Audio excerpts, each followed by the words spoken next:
جدول له قف وقتي سوء حساب سيهي قف نفس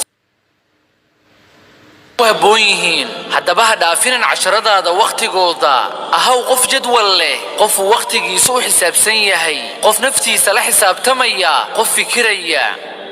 haddaba waxaan halkani kuugu soo gudbinayaa 5 qodob oo ugu diyaar garoobi lahayd imtixaankaaga haddii aad raacdidna aad ku guulaysanaysid insha Allah soo toos subaxdii waqti hore waayo waxa la sheegaa maskaxda bani aadamka inay xilligaasi si dhaqso ah ay wax ku xafidi karto amaba ay ku fahmi karto 2 samaysa meel ku gaara oo wax ku akhrisatid kana dhexbax dadka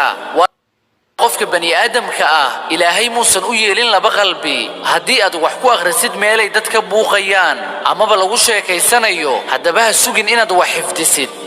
sidoo kale dadka badankoodu waxay sameeyaan sariirtooda amaba firaashka ay seexdaan ay wax ku dul akhristaan midaasina ma ahan mid ku anfacaysa waayo firaashka waxaa loogu talagalay in lagu seexdo oo lagu hurdo haddii aad tiraahdid waxbaan ku dul akhrisanayaana waxa laga yaabaa inaad caajistid kadibna aad jiifatid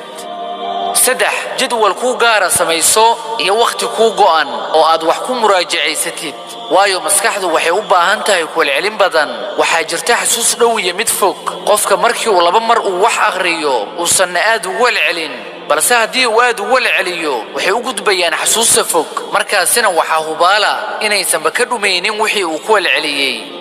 4 isbar joogtaynta waayo haddii aad 2 maalin oo kaliya aad xiisaysid inaad wax akhrisid kadibna aad halkaasi ku joojisid taasi wax micno ah kuma samaynayso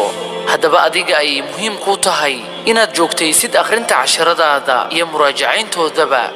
5 badi saliga nabiga naxariistii nabadgelyo korkiisa ha ahaatee kuna dadaal ducada iyo quraan akhrinta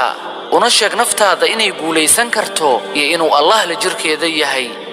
ugu dambayn ardayay waxaan arday walba u rajaynayaa guul iyo farxad iyo inuu ka mira dhaliyo ujeedadiisa dhabta ah iyo sidoo kale inuusan ku ekaysanin dadaalkiisa halkaasi ee uu horay u sii socdo maalin kastana dadaal joogto ah uu la yimaado waayo dunida waxa la isku dhaafay waa joogtayn iyo dadaal badan